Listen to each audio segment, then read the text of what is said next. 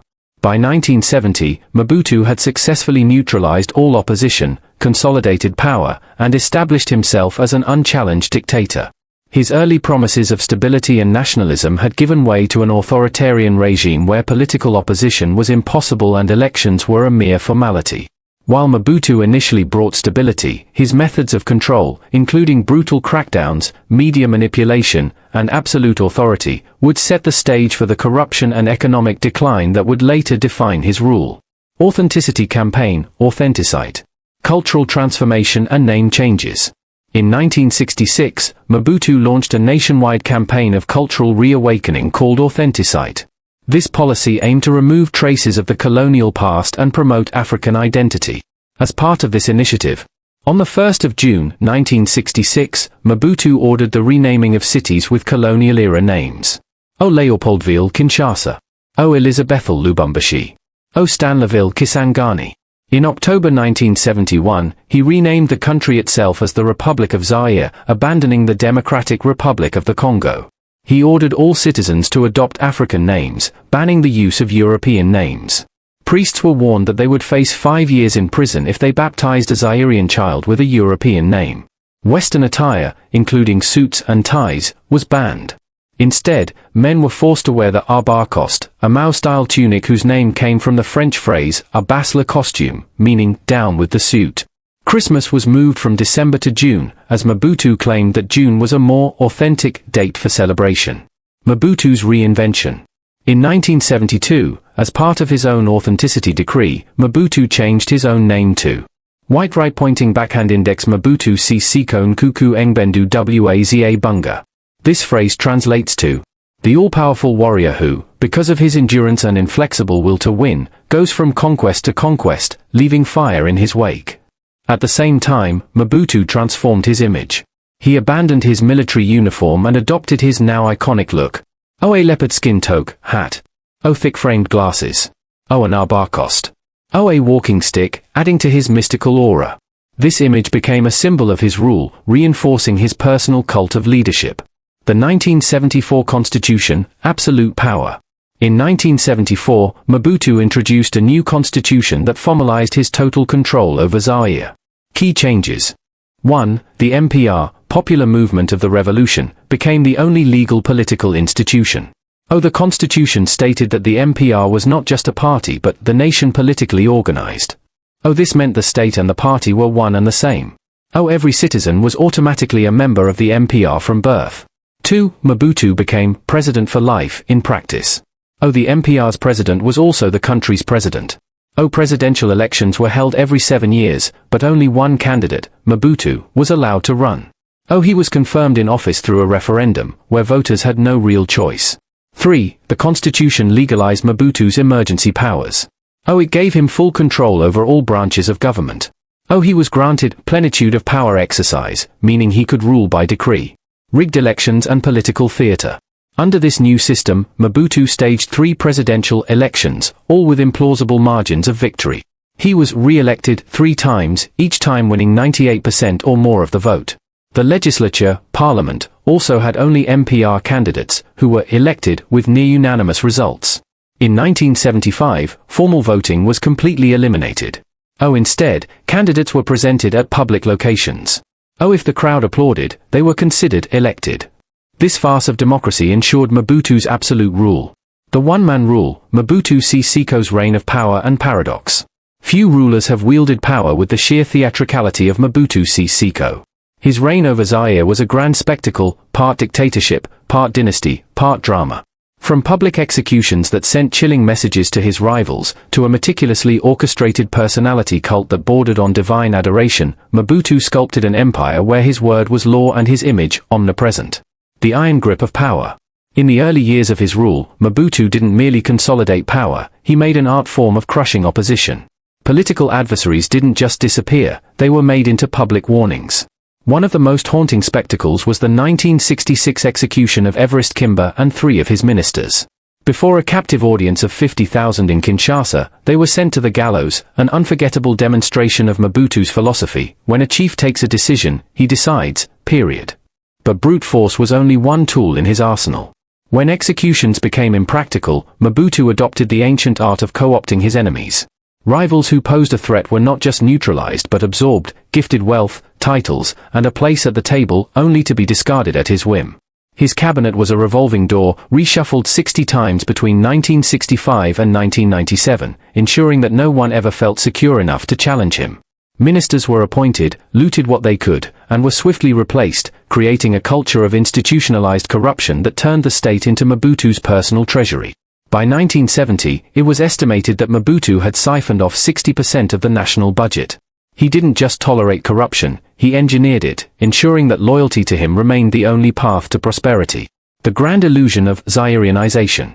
Mobutu's grand nationalist experiment, Zaireanization, was supposed to be an economic revolution, an African reclamation of wealth. In reality, it was a catastrophic transfer of businesses from skilled foreign hands to Mobutu's inner circle, many of whom had neither the expertise nor the intent to sustain them.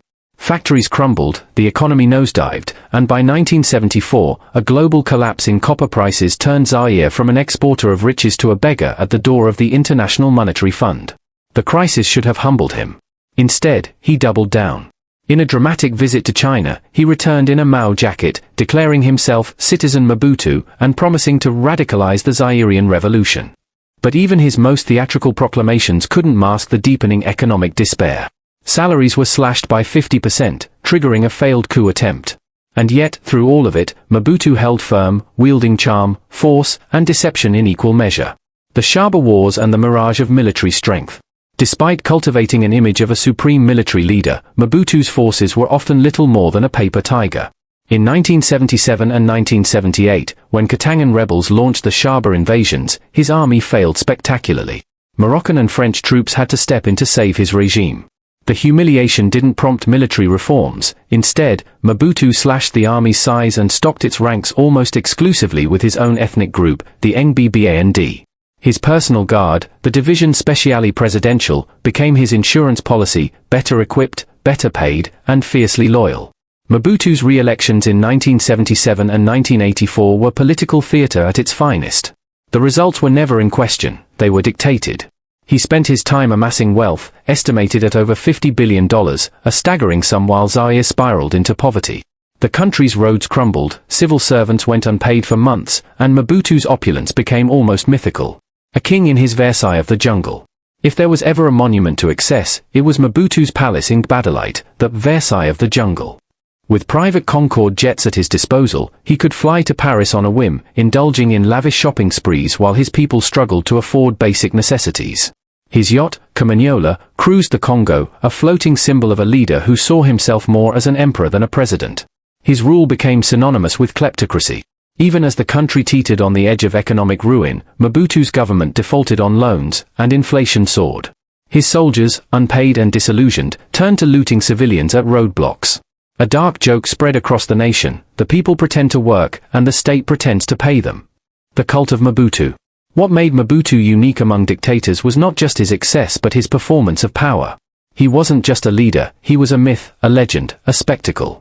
His image was everywhere, his titles bordering on the divine. Father of the nation. A messiah. Guide of the revolution. Supreme combatant. Television broadcasts showed him descending from the clouds, as if he were a god returning to his people. To utter another leader's name on air was forbidden, only Mobutu could be named. Even at the legendary Rumble in the Jungle, the 1974 boxing match between Muhammad Ali and George Foreman, Zairean dancers could be heard chanting, "Sese Seko, Sese Seko." Perhaps Mobutu's greatest trick was convincing the West that he was indispensable. As a staunch anti-communist, he became a Cold War darling, securing endless financial support from the United States, France, and Belgium. The International Monetary Fund kept lending, even as Mobutu looted millions. The West saw him as a necessary evil, a dictator, yes, but their dictator. In the end, Mobutu's legacy is a paradox. He was a leader who cultivated absolute power yet feared his own people. He built a cult of personality so strong that, for decades, the world played along. But when the tide finally turned, his empire, built on spectacle, wealth, and fear, collapsed as dramatically as it had risen. History remembers Mobutu not just as a dictator but as a master illusionist, a ruler who turned an entire nation into the grand stage of his own performance. The one-man rule, Mobutu Sese Seko's reign of power and paradox. Few rulers have wielded power with the sheer theatricality of Mobutu Sese Seko. His reign over Zaire was a grand spectacle, part dictatorship, part dynasty, part drama. From public executions that sent chilling messages to his rivals, to a meticulously orchestrated personality cult that bordered on divine adoration, Mobutu sculpted an empire where his word was law and his image, omnipresent. The iron grip of power. In the early years of his rule, Mobutu didn't merely consolidate power, he made an art form of crushing opposition. Political adversaries didn't just disappear, they were made into public warnings. One of the most haunting spectacles was the 1966 execution of Everest Kimber and 3 of his ministers. Before a captive audience of 50,000 in Kinshasa, they were sent to the gallows, an unforgettable demonstration of Mobutu's philosophy: when a chief takes a decision, he decides, period. But brute force was only one tool in his arsenal. When executions became impractical, Mobutu adopted the ancient art of co-opting his enemies. Rivals who posed a threat were not just neutralized but absorbed, gifted wealth, titles, and a place at the table, only to be discarded at his whim. His cabinet was a revolving door, reshuffled 60 times between 1965 and 1997, ensuring that no one ever felt secure enough to challenge him. Ministers were appointed, looted what they could, and were swiftly replaced, creating a culture of institutionalized corruption that turned the state into Mobutu's personal treasury. By 1970, it was estimated that Mobutu had siphoned off 60% of the national budget. He didn't just tolerate corruption, he engineered it, ensuring that loyalty to him remained the only path to prosperity. The grand illusion of Zaireanization. Mobutu's grand nationalist experiment, Zaireanization, was supposed to be an economic revolution, an African reclamation of wealth.